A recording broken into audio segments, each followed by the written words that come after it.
Hi, welcome to All Things Aviation and Aerospace. I'm Vince Mickens.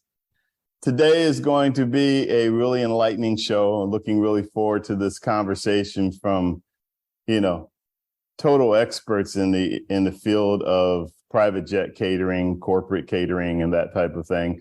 It's going to be great. A couple of them I know really well. Two of them I just met, but all of them have really intriguing backgrounds, and what they do is something that we don't hear about every day, but it is a great career and a great opportunity for those who are aspiring to be a professional chef and doing it for the private jet industry, for the corporate industry, and being able to deal with all kinds of specializations and customization of things to cook the right thing for the people that you're serving and things like that.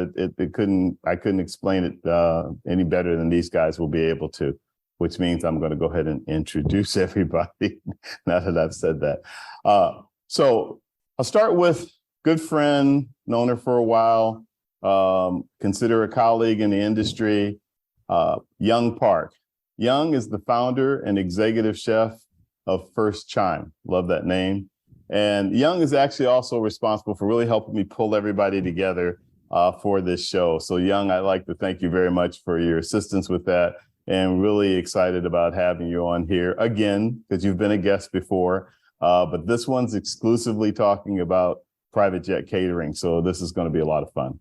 Thank you. Yeah, it is. I mean, it is an industry that doesn't really get a lot of attention. So for you to shed a light in this very quiet business, it means a lot to us. Thank you. Gotcha. Also with us is Jean-Pierre. I'm not even going to try to pronounce his last name. It goes by JP. Probably I'll go back and forth with you. I like saying Jean-Pierre, actually. That's the most French I know. He is the executive chef and co-owner of The Art of Cooking and AOC Inflight Catering. Been in the business for a long time, has a great story about it. These guys are going to be able to give you some really great advice about getting into this industry, what to expect, how it works, and the rewards of it. So Jean-Pierre, welcome to All Things Aviation and Aerospace. Thank you. Thank you for having us. Absolutely. And then I forgot to check on how to pronounce his name, but I'm going to go for it anyhow. People that have been watching this show regularly, they're like, there he goes. He's got at least one name he's not going to be able to pronounce. Steve Sipprell or Sipprell? Second one, and you got it. I'll take either one from you. Okay, I'll go with the one that works. Steve Sipprell. Steve is the founder of STEVIE's. I call it STEVIE's In-Flight. Everybody in the industry just knows STEVIE's. He's that well known and popular with what he does. Steve, welcome to the show. Thank you. Thrilled to be here. Thrilled to have you. And last but not least, John Detloff. John has been on All Things Aviation and Aerospace before. Before we talked a little bit more about being a corporate flight attendant, but he has one heck of a background, culinary background in catering and everything for the private jet industry. So it's really great to have you on board. John is the Chief Operating Officer of DaVinci Flight Training, the DaVinci Flight Training Institute down there in Florida. John, great to have you back. Thank you for having me. Absolutely. So guys, lots to cover, and which, by the way, I don't know how I can not mention. So I'm actually doing this on location at Young Park's new facility. Yeah, for catering. So I'm sitting out in kind of a lobby area, and she's actually in part of her kitchen area. So just kind of showcasing it a little bit as she puts the finishing touches over the next few weeks on it, and really looking forward to being able to do that from here. What I was going to say, though, is that what I want to start out with is, looking at you guys' background, I think it'll really help our audience to know a little bit about each of you, because all of you have very unique stories that I just think are worth hearing about. And I even have a few questions about them, but I really want to talk about that before we kind of dig into the specifics of doing private jet and corporate jet catering. So, and Young Park, I will Yes. start with you. I will yield to the lady and let you tell us a little bit about your super interesting background. Well, I am a very unusual case where I was a client of everybody today, STEVIE, JP, and the company that John was employed previously. So I am a flight attendant, corporate flight attendant who was a contractor. So I had multiple contracts, and I was very busy. So I used catering company service a lot. And really, that's how I get to know about the catering. 100% field experience. And then during my layover, I used to go visit the catering companies just to kind of get to know each other, build a mutual relationship, and to see what their kitchen looked like. And then I was a contractor for one of the official Olympic sponsors. And as soon as the Pyeongchang Olympic in Korea was announced, they called me right away. So I got that trip secured 3 years before the Olympic actually happened. And then it was getting close to the time. And my phone started ringing. Hey, Young, we have this, Olympic trip to Korea. Will you be available as a flight attendant? I said, well, you know what? Let me call them back and see if I can, kind of confirm it because I already committed to this company and I cannot double book myself. So I called the company and they said, oh, Young, I'm sorry, but we already found a full-time flight attendant. So we won't need your service. I said, no problem. Somebody else will call. And then as I hang up the phone, it hit me because I've been to many Olympics. I went to Davos every year, all the major sports events. It is literally a catering hell. You have to put in a catering request, like at least few weeks before. Otherwise, you will have a hard time sourcing the catering.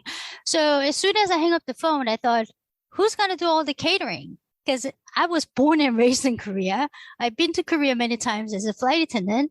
I can't really say I had a wonderful experience sourcing the catering, even when I speak the language and know the town. So I thought, I think I will. And that's really how I got into the catering business. Of course, it was not as easy as I just put it, but initially when I was trying to get ready for the business, I got a lot of help from my friends in catering companies who didn't hesitate to share all the informations they thought I should know. So that was a tremendous help for me to know how to prepare myself to and what to know and what not to do, what to do as far as running the catering company. So I owe this back to you guys, all the caterers who I've been friends with, who's been supporting me, who's been providing catering for me. They did help me with a lot of information. And, with that, I benefited from that. Yeah. One of the things that totally inspires me is that you guys are all successful, but one of the things that you all emphasize is wanting to help the next generation get into this industry, help young people that are interested in aviation. Maybe they already have an unknown talent in terms of their ability to cook and not realize that this is a great industry and a great opportunity. And Young, I'll come back to you and say that, you have made a lot of efforts in that area to encourage young people to come into this industry. Can you speak to that a little bit? Yes. So I do have a scholarship set up to remember my late brother.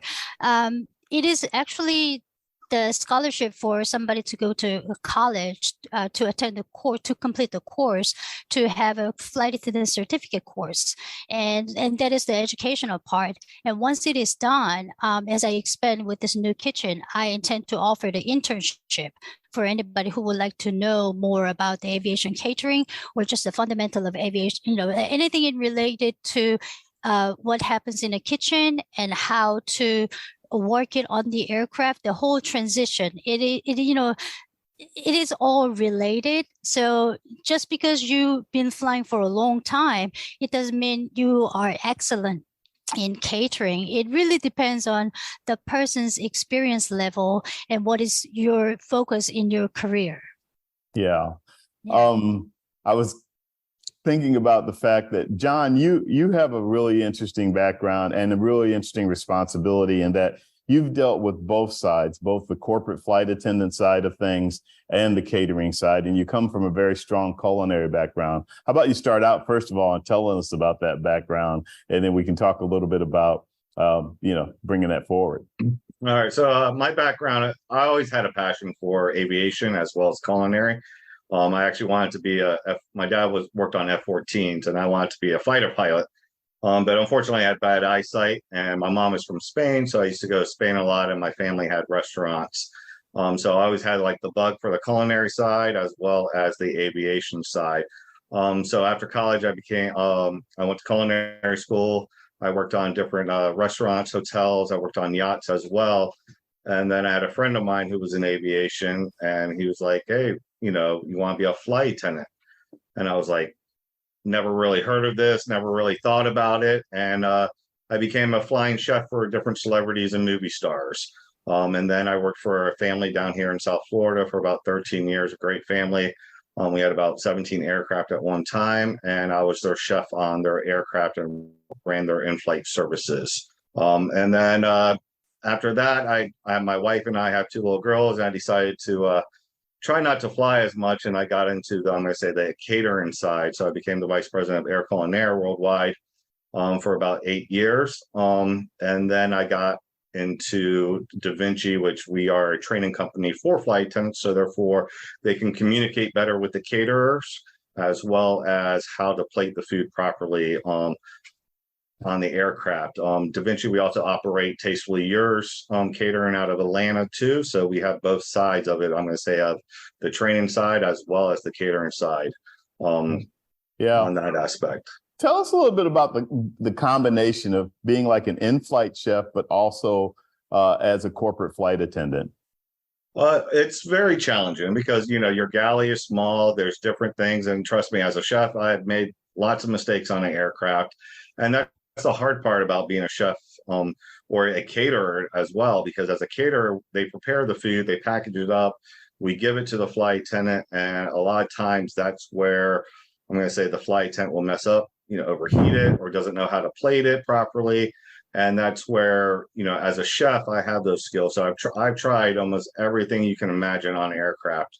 And I've cooked almost everything that you can imagine on an aircraft. So I kind of know what works and what doesn't work. Mm-hmm. And it's definitely a challenge. And because, the great thing is every flight's different.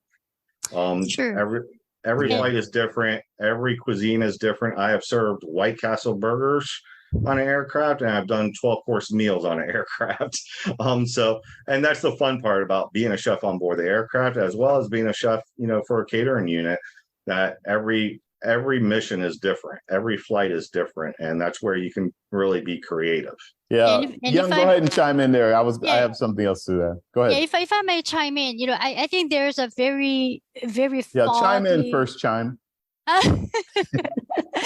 I think there's a very foggy blur line out there among the aspiring flight attendant or aviation chefs, where there is no defined line of, okay, this is account you can cook.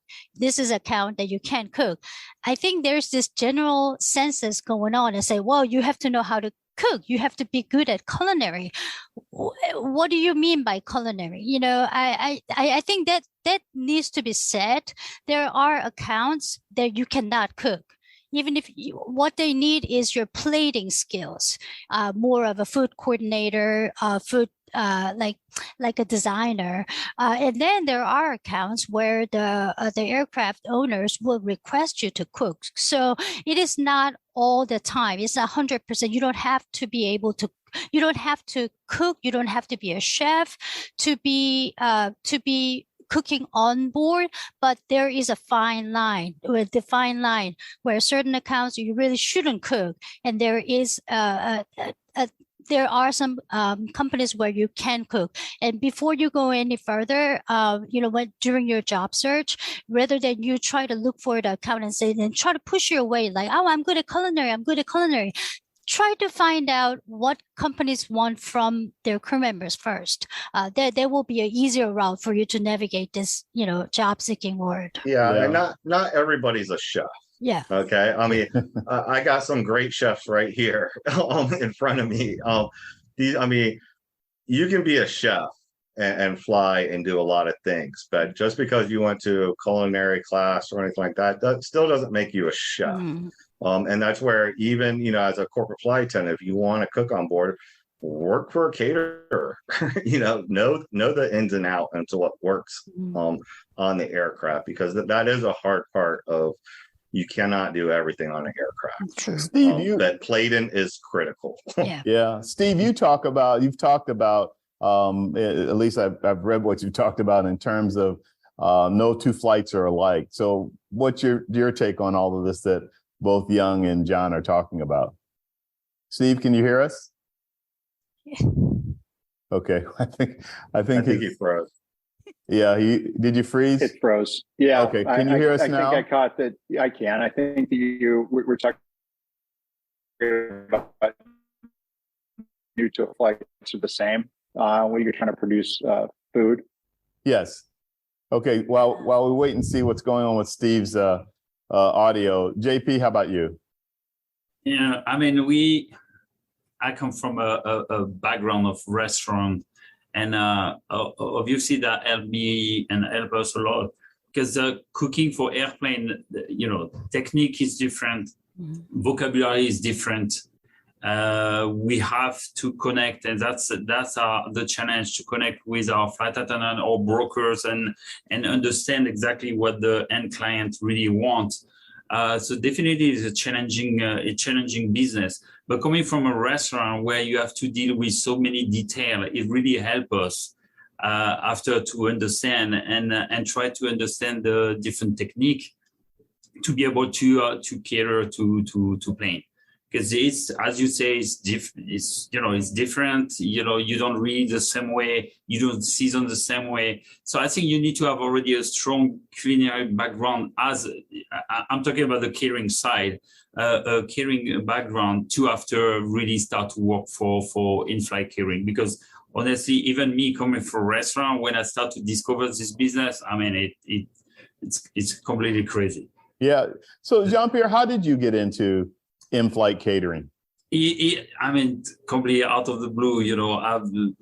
I was working in Las Vegas. In fact, I had a small cafe, bakery, and one of my clients, in fact, had a catering company for corporate jet here.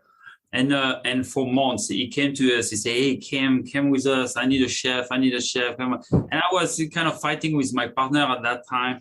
So it was just the right timing to jump. And one day I say, okay, I gotta try it. And I really discovered a fantastic, industry, completely crazy. Not every flight is different. People have completely crazy requests at last minute.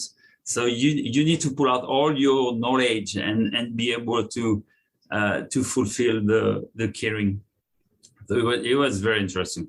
Yeah. Steve, do we have you now? I hope so. Yep, there we go. So Steve, tell us a little bit about your background first, and then we can talk more about this in terms of the services you guys provide in catering. I did not know what I was going to do in junior high school or high school. Went down to college and ended up, having to supplement income like a lot of individuals, and was working in a restaurant. Through a series of transactions, a great customer came in one day that would end up changing my life. He was, long story short here, the individual's name was Kirk Kerkorian. Back in the day, there was very few billionaires, and he was one of them. And I was very fortunate to be able to speak with him as I worked in that restaurant. And we talked about business school and whether or not, college was what I wanted out of college, where I would go with it. And what I was over a few months, he left some very generous gratuities, and they did help offset the college tuition.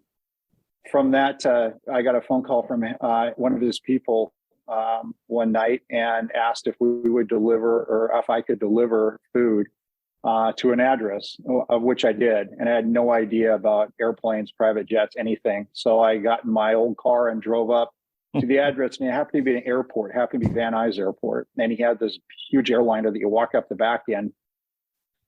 I walked through security, not thinking I'd see him, and maybe I would get a $5 or $6 tip or something for doing it. And I ran into his flight attendant, and she said the individual would like to talk to you for a few minutes.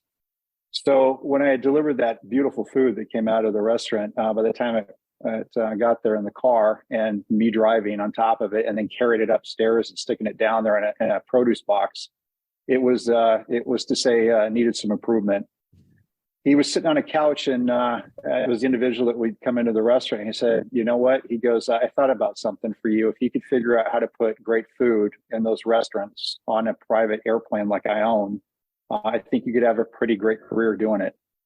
So for the next few years, I worked in different restaurants around Los Angeles. I volunteered any amount of time I could to learn the skills from a great myriad of different chefs who helped me. It was always an open door policy, and I learned a lot going through it. Then I opened up my first company, and as the guests have said here, it was a struggle then, and it's a struggle now. You know, I don't pretend to know anything. I try to stay humble every time I can, because there's something different every day. So I'm very fortunate to be where I am, and I've had great people along the way. Yeah. Let's go around the room and talk about each of your companies for a minute, and then we can get into even deeper into what you do. And I'll start with you, Young. Tell us, because you've done a few things regarding catering, and now you're moving into another phase. So you want to tell us about that? Yeah, well, the Korean company was doing very well, but I was still flying. I still fly, but I can't fly as much as I used to. But like November of 2019, I saw like a steep decline of sales. Like I would say about 80% of the sales. It was almost non-existing. And I just thought it was just a weird month, but there was a talk of this unknown virus going on. So to make long story short, I realized this unknown virus was bound to become pandemic. So I closed the business early on, even before it was named pandemic. And then I frantically looked for a small kitchen in local area. And being based out of Dallas area, this was my home base to begin with. I just had to find a way to survive for God knows how long this pandemic will be. So I had to structure it in a way where I could just survive. And then it's been great, and thanks to all my friends and the companies who's been requesting me a service.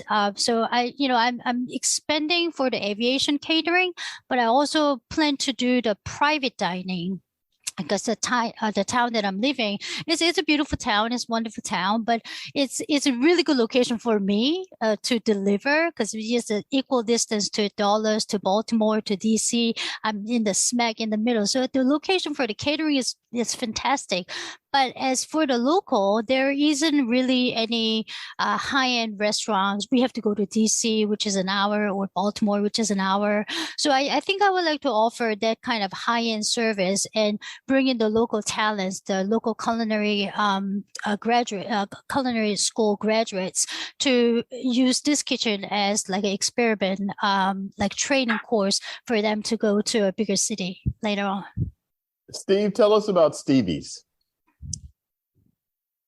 Oh, it's fascinating every day. So that's for sure. Yeah. It's good. It's in California, because it could be just something out of Hollywood, the different things that go through there. We're near the Van Nuys Airport. That kitchen runs 24 hours a day. We're very fortunate to have the client base that we have. It's been built upon for years. There's been customers that I started with from day one still with me. And there's been employees when I was young and, hired people. They were much older than me, probably my age now. And so I've seen them retire. I've seen them move on. And I have still about the 5 or 6 of the original employees for 30 years that have been with me. We've had some turnover, but I'm happy where I am in LA. I'm somewhat next to Hollywood, but not in Hollywood. So I get to see all the great things that go on there. And it's been a joy to be able to be part of it. And it does never feel like I'm ever working. In fact, I let a lot of the staff there that we work with, it's almost like a big family. And I'm glad that there's a collaboration that Young's doing as well by bringing youth in. We try to do that as well. and our doors always open for people that want to get into the culinary arts. That's really great to hear. Jean-Pierre, how about you? You're in Las Vegas. Yeah, Las Vegas, crazy city. So, keep us very young. The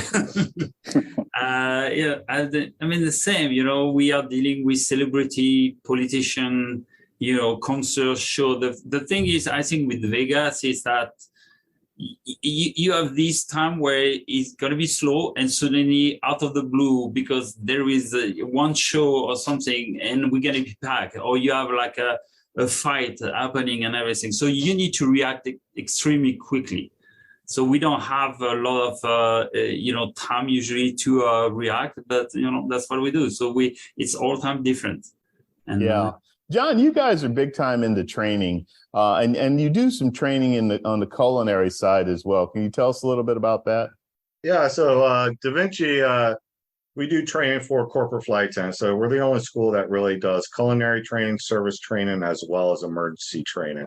So our culinary training is geared towards, I'm going to say, corporate flight attendants of how to plate the food properly, how to reheat the food, as well as how to cook some of the food, because we have some great caterers here, but not necessarily you're going to be in a location that has a great caterer.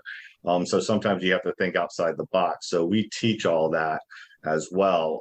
And then we also have Tastefully Yours, which is our catering unit out of Atlanta, Georgia.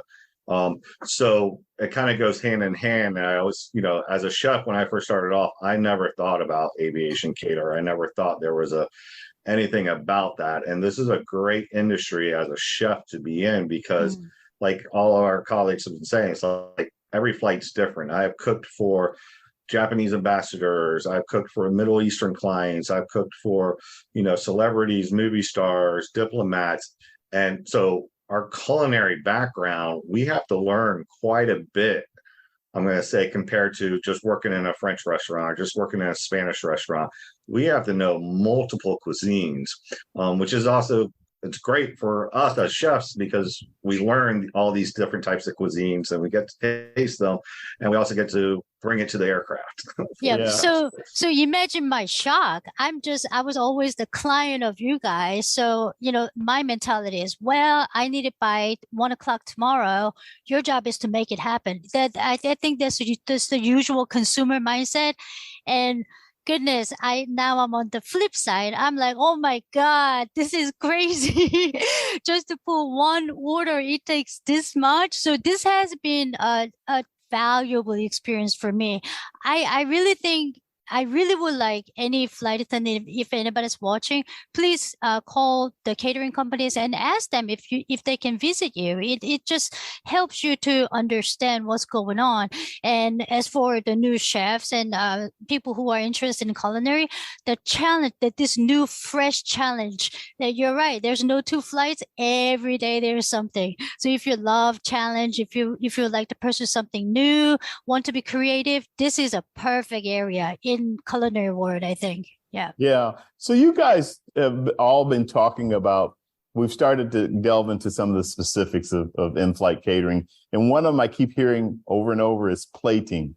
So can you guys kind of expand on that, why that is so critical and is as important as the actual food that you're providing? Anybody? I mean, sure, I'll take it. It's honestly an art form, and I think the panel you have here has the ability to put art on a plate. I think if you look at the old adage that you eat with your eyes first, there's an expectation when you're paying for something, especially with the price range that you're paying for with us based on packaging and service that Young's spoken about for 24-hour availability, that you have to have something that's special. And those culinary arts come into play where you have to have the knife skills and the ability to present and arrange something almost like a piece of art. And that's where I think we excel, and we excel as an industry, is that you have the ability to put something on a platter that will impress the most distinguished guests time after time. And we're in that bubble of the airplane where you have a few windows and you have maybe blue or gray on the outside of that and some earth tones in the interior. The food becomes the center point. If it's not the flower arrangement or the service of someone like Young that's on the plane with a smile that's engaging, it becomes the actual food. and that food has to stand on its own. And if you plate that and put that on the credenza, it better pop off that credenza and be something pretty special. And for that, we have great careers because of it. But it's a delicate balance about putting and finding things that are unique and special that people that you don't know will consume them based on food allergies and things like that. And also enjoy them while they're sitting there. Yeah, I was going to ask too. I think it was John that said you can serve anything from White Castle to the fanciest food available. When you serve White Castle or In-N-Out or something like that, is plating a factor then, or it's still a factor? I mean, food is the only thing that hits all five senses on the aircraft. If you think about it, food is very personable too, as well. So you can have the nicest brand new aircraft, beautiful thing, but if the service is horrible and the food and the plating's horrible, the flight's horrible. But if the service is good and the food is good, the flight is great. So, like I said, food is the only thing that hits all five senses. So plating is critical of how you do it. And there's a lot of different plating techniques out there. And I can make one dish, I can have a chef give me food and I can plate it 10 different ways, and that's the critical part of, what we do as caterers is we give you all the tools to make that plate look beautiful on board your aircraft, as well as the platters that look beautiful. Sure. JP? Yeah, no, definitely. You eat with your eyes. So the client, if you go to a restaurant, that's the first thing you see before you try the food. You need to pop up. And that's exactly that. We have to present the food the best way. We have also to think about the packaging, because unfortunately we are dealing with delivering food and everything. So even when you move the food, you need to think about how you're gonna still look nice. So there is quite a challenge about that, but it's very important. Yeah, you bring me to something that I've always been curious about in terms of, and we touched on it I think a little bit, but what you just said, transferring the food. So you make the food at your catering kitchen, and then getting that food to the aircraft, and then being able to present it on the aircraft and when it's, if it's breakfast, dinner, or lunch, or whatever, and things like that. Can you guys talk about that, how that process works and how you keep it fresh? And it'll take us into another area, and that's food safety. Well, I mean, we are all abided by the local health department's regulation. So of course the kitchen has to be deemed safe. We just have to follow the regulations and rules. And then as far as the packaging concerns, we don't. It really depends on the flight too, because sometimes there are no flight attendants. There are, sometimes there are flight attendants. If there's a flight attendant on board, we don't really package it for the people who will consume the food, but rather for the person who will plate it.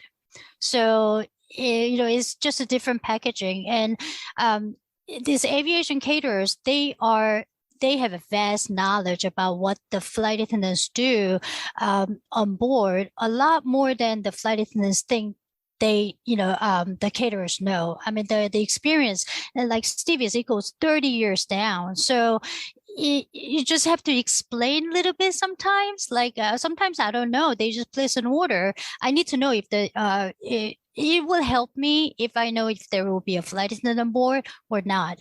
That way I can kind of separate the packagings. So if there's no flight attendant on board, then we make it easy for the passengers to help themselves. If there's a flight attendant on board, then we make it easy for them to plate it. That's one thing. Steve, JP? Yeah, definitely. That's first is start with communication with whoever gonna place the order. Is it a short flight? Usually short flight, you're gonna plate it, ready to eat. So nice presentation. If it's a long flight, 5-6 hours, usually flight attendant gonna be here, and you're gonna help her. Depending the packaging she wants. She want oven tin, she want micro, different oven. And we're gonna try to help them, and we're gonna try to communicate with them to see, hey, how can we help you, for plating or reaching, and so that's communication. That's very, very, very important. Yeah, I've been on a lot of different types of private flights, and I've been on a military VIP transport where the flight attendants actually cook the food in the galley for us. But I've also been on it where the corporate flight attendant prepared it, but it was prepared. Yeah, but it's more like they warmed it up and plated it, if you will, et cetera, and so forth. And then I've been on ones where they brought boxes with a sandwich, a bag of chips, and a cookie. That was usually on like a 4-passenger, small citation jet or something, and that type of thing. Can you guys just kind of delve into that a little bit in terms of what we're talking about? I think for the military flights or the government flights, it's rather a security issue. So like, especially the Air Force flights, they would rather they want to make sure the food is prepared there and the food ingredients are vetted by the Air Force personnel. So nobody gets sick or there's no security issues at all. And as far as the other things, I think it's pretty, standard. Maybe Steve can elaborate better. Well, I don't know about that. You were on a roll there for a minute. I liked it, there's a number of paths I think you could go down, but I mean, there's some paths that the government lays out as well in your military flights or things you're doing that they're set up with laws and regulations well before that, with things like CURFL or HACCP, where basically in layman's terms, it's a path of travel for food safety. And it starts with, whatever the agriculture company is that you're buying the product from, whether it's organic or not.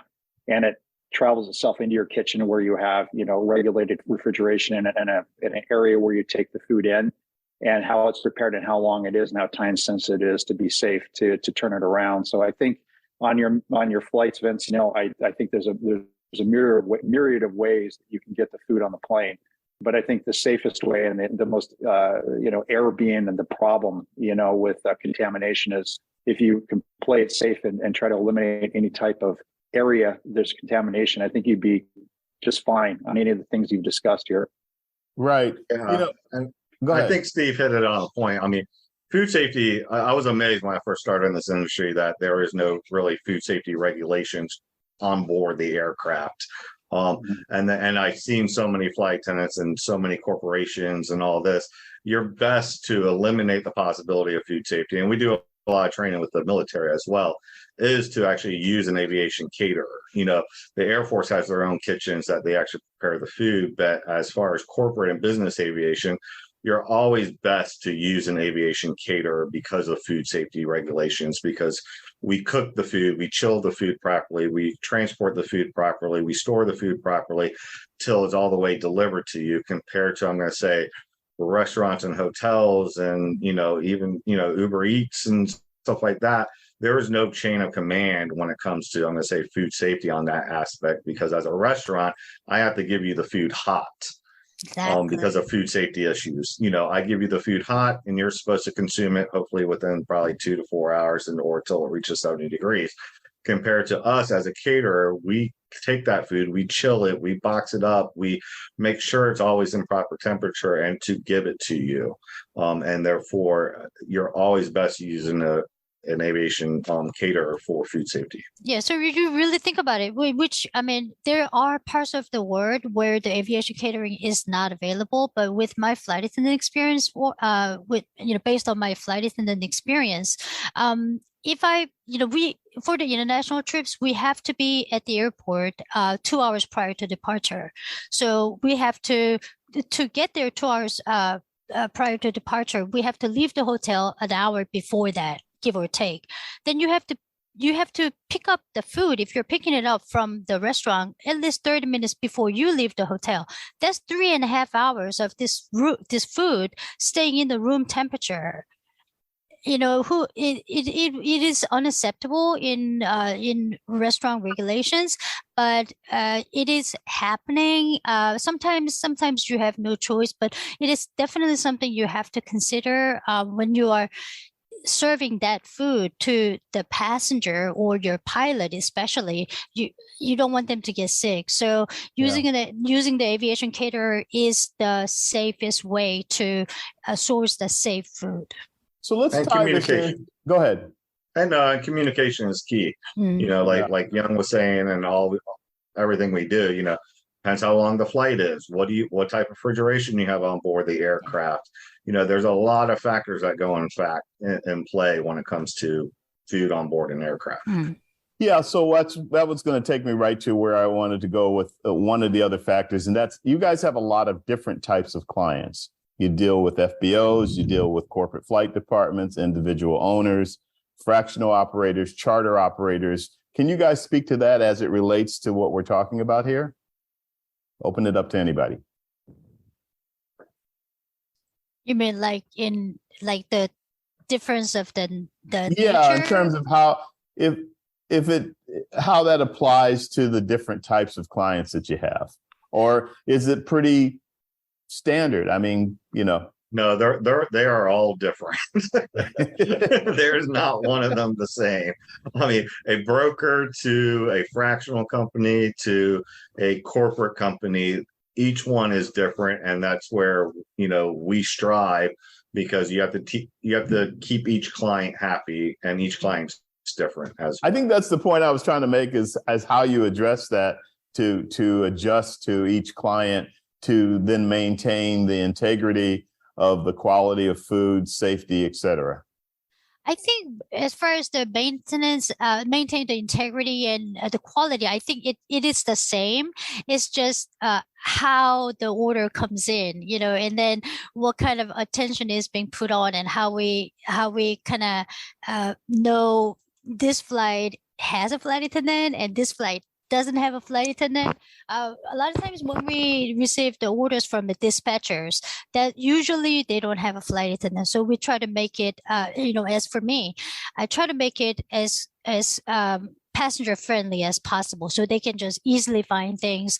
Whereas flight attendants place an order. I am a flight attendant too. So when I get the order, I try to put myself in her shoes and try to visualize myself on the aircraft and think, think if this was my flight, how would I want it packaged? How would I want my service to go? So there's a little bit of advantage of me coming as a flight attendant to that. So more details they give me, better for me to better understanding what they want. Back to the communications point. Yeah, exactly. Yeah. So the rest of the show, I really want to talk about, we have about 20 minutes left or so. I wanted to really talk about for our audience, how you get into this. And so all of you have had really interesting stories. Some of you stumbled into it. Some of you, it was just kind of a natural order of things. Some of you didn't see it come. One of you didn't even see it coming. But for somebody out there, they like cooking, they're aspiring to be a chef. They've always thought about it more in terms of the traditional routes, working for a hotel catering or working at a restaurant or things like that. What kind of advice can you guys give for somebody that says, you know what, that sounds pretty cool. I think I want to get into aviation catering for private jets and corporate jets? I will say that the door is always open. I think there's an extreme amount of growth that can happen in this industry. I think that it's still in its infancy, and that there's different cities where you could definitely move into it and have collaboration with people that exist or in other cities that help. This what you're doing here is fantastic. I think it'll open a lot of eyes to what is going on in the industry. Currently, in our operations, we're looking to hire 25 individuals currently. That gives you some indication just with one operation what actually is out there in the current market. I think that if you come with attitude and you come with an ability to be dependable and critical thinking skills, which you'll find, in high school or junior high school through your counselors, teachers, whoever it is that's helping you. If you just walk through the door, you're probably 80% ahead of your peer group in the same thing. You don't have to know anything about food. I would prefer to have someone that comes out of high school, or say an individual that I can take and brings attitude and brings talent, and then I can train them.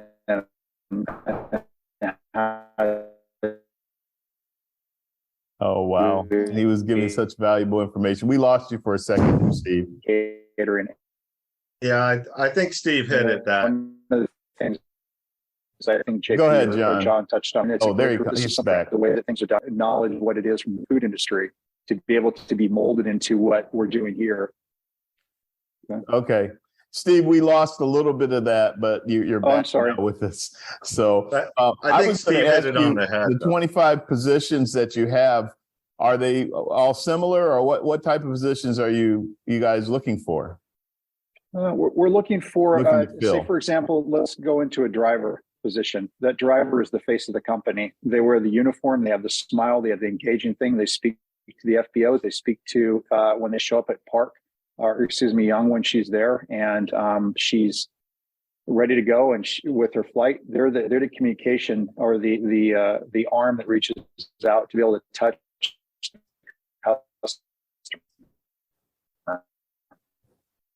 And we lost them again with the Wi-Fi issue. John, go ahead. Yeah, I mean, I think, so driver positions. This industry is always open to chefs. I think, even at Tastefully Yours, we're hiring as well. And you can come in anytime. We're hiring a need chefs in the area. We're hiring customer service, flight attendants, people that are aviation. Bummer, I hear you. Okay.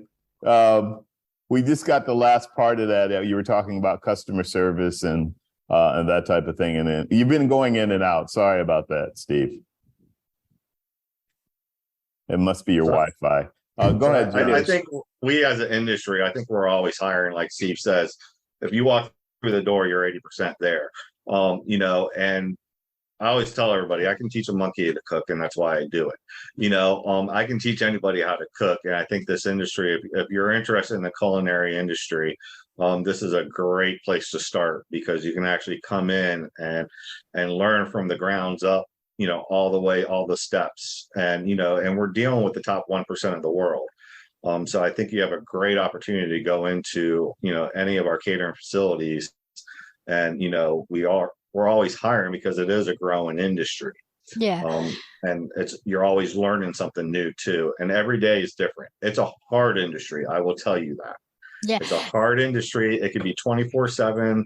It is not an industry that it's a 9-to-5 job. It's definitely not for the faint heart. It looks fabulous. Oh my God, luxury service, blah, blah, blah. You get yourself in the kitchen and you cook until you lose your nerve on your right arm. It is not so fancy anymore, but there's a certain beauty in it, and I fell in love with it. And I have this newfound respect for all the aviator caterers that I would have never known had I just stayed as a flight attendant.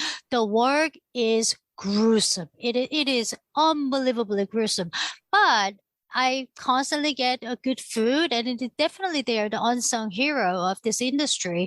And I am looking into hire some more people, in a month or two. And I'm actually very excited. And I agree with Steve. I would like to have some young people come in with this new enthusiasm, who love this adventure and this challenge. The challenge is definitely something I don't think we will run short of it. So if you love challenge, you want to try something new, creative, the opportunity is here. Bring me something new. Let's see how we can incorporate it for our, how we can apply it to offer to our clients. So that way I can build a company with the good group of people that has a creative mindset. I'm really looking forward to it. JP, do you look at it the same way out there in Las Vegas? Oh, yes. John, send me some monkey, please. I need some. No, we are all looking at and same, it's a very, very busy business. We need to, they cannot be scared. They need to find, if they find us, I think we can be the good mentor. Because that's the way I take my business, where, I train people from A to Z.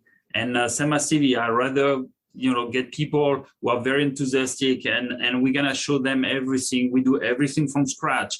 But you need to understand that sometimes we start at 3 a.m. We finish at midnight. There is that's the business. That's the nature of our business, because our clientele, take off when they want, or they're going to show up, or suddenly they're going to call you hey, we're going to land in 2 hours. Can we get something? So that's the beauty. But it brings some challenge too. So like the private aviation and corporate aviation business itself, it's beck and call. It's whenever they're ready to go. And then you have to be able to scramble and prepare whatever it is that they're going to need for however many people they're going to need. And you're wanting to get one of our viewers was just sending in a note about the importance of details, which you guys have been talking about. The more you know, the better you can provide as caterers for a particular flight or whatever the case may be. One of you mentioned, it depends on the length of the flight, if it's a short hop or if it's, across the pond, and how that applies. I have a curiosity question. How often do any of you, I know, Young, you've kind of gone back and forth, or you've always had also the corporate flight attendant side, but how often as a chef or a caterer have you actually had to go on the flight yourself because of the nature of the flight or the need? That depends. Some companies will request the onboard chefs, and they will specifically ask you to cook on board.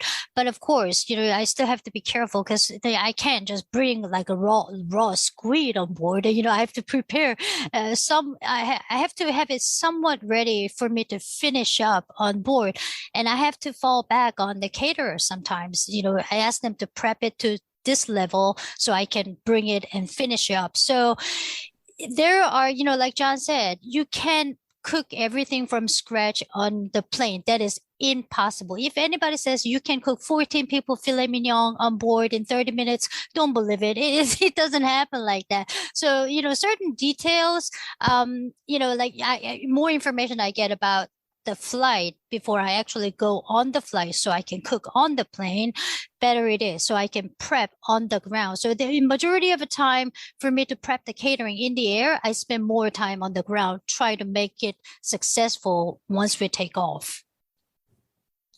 Yeah, and there are times I'm going to say, I've done a couple around the world trips as the chef on board, and it goes back to that comment. It goes back into the details of knowing where you're going, who's the caterer there.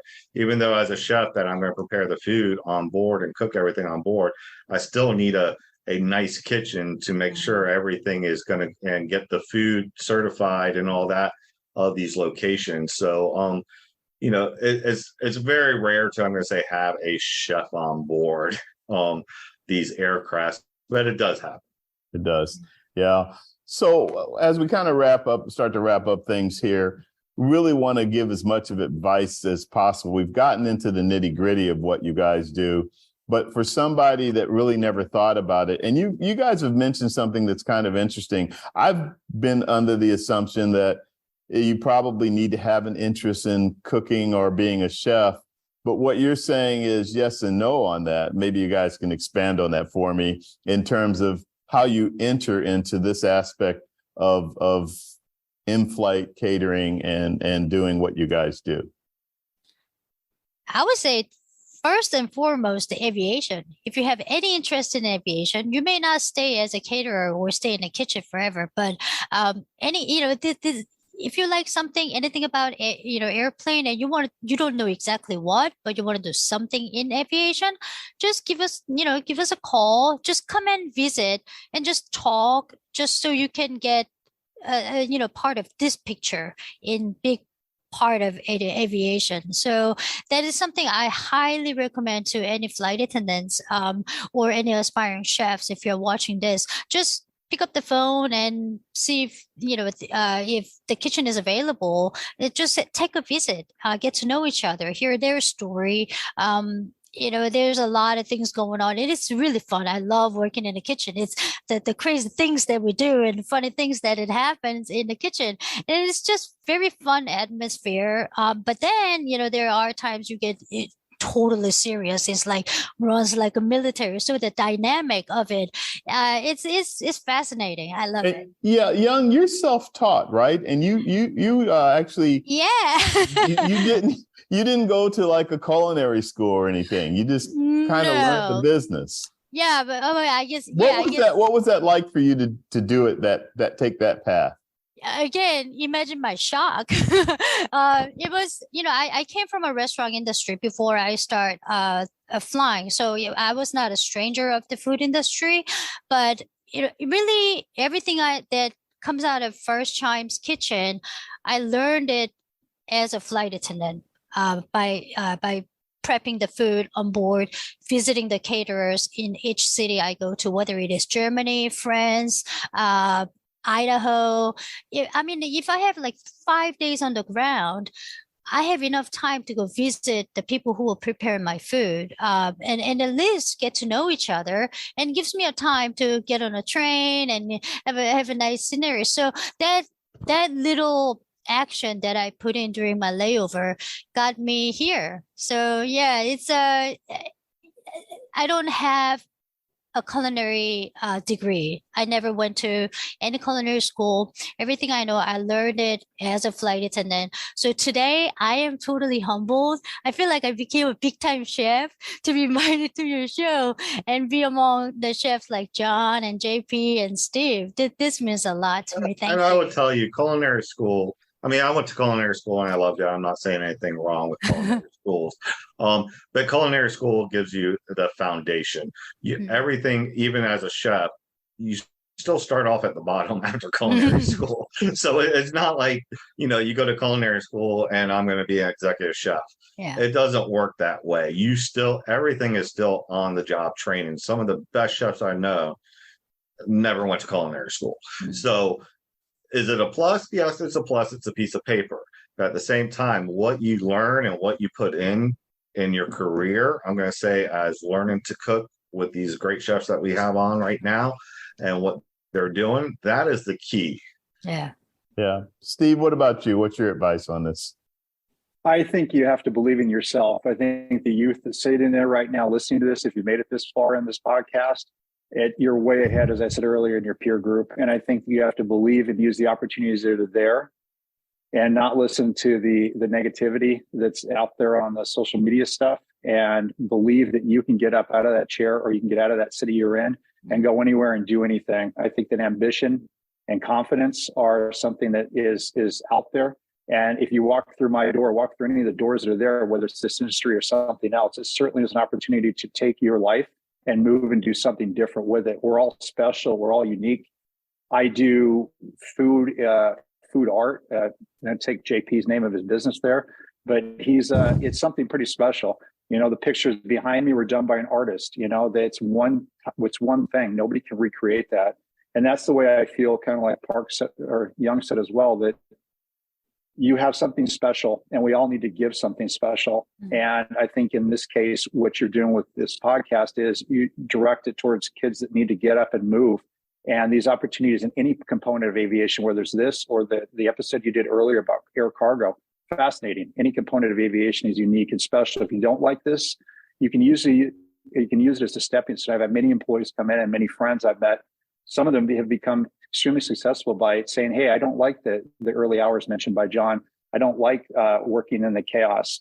I prefer to do something different. And they've moved on and they've learned that taking these skills they've learned from us or anywhere else and gone somewhere with their lives. And that's the great stepping stone that I think we all offer here. And I hope that aviation catering and aviation becomes that stepping stone to push people forward in this somewhat chaotic world we're in currently. Yeah, I absolutely appreciate you saying that, because one of the things that I stress with doing this show is letting the next generation, or the up and coming aspiring young professionals, aviation professionals more specifically, know about the variety of opportunities, which is why I wanted to do this show on private jet and corporate jet catering, because it's really something different and special and unique. And it's something that we don't always think about every day, but it's there. And kids coming into this industry, or young people coming into this industry, who I have found that even after they graduate from an aviation-centric university or college or whatever, they're still trying to figure out what they want to do. So, and I have 3 of my own, so I know what that's like. So I think that's a great point that you brought up. How about you, Jean-Pierre? Yeah, it's a fantastic business. If really people are ready to come, in that industry and they thrive for it, they have to. And, we are talking about AI, we are talking about robots, replacing, most of the job today. This is our service industry is unique. So you will be never replaced by a machine. And it's so true. It's so detail oriented. but you need to love what you do. But that's really, these service business are really unique.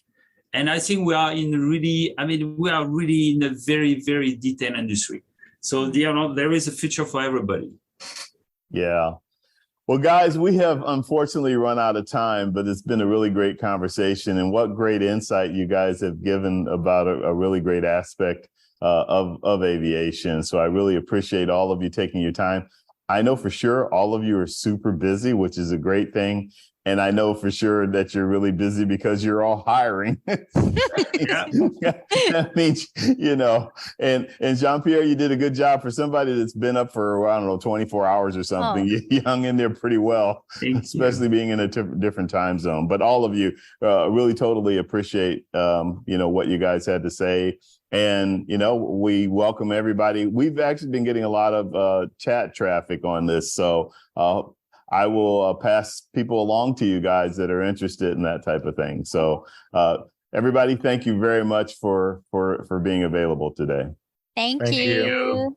Yeah. All Things Aviation and Aerospace is a presentation of Private Air Media, which is available to watch on demand on my Private Air Media YouTube channel, LinkedIn Live, and Facebook Live. It's also available in the audio-only podcast form on Spotify, Apple, or wherever you choose to listen to your podcasts on.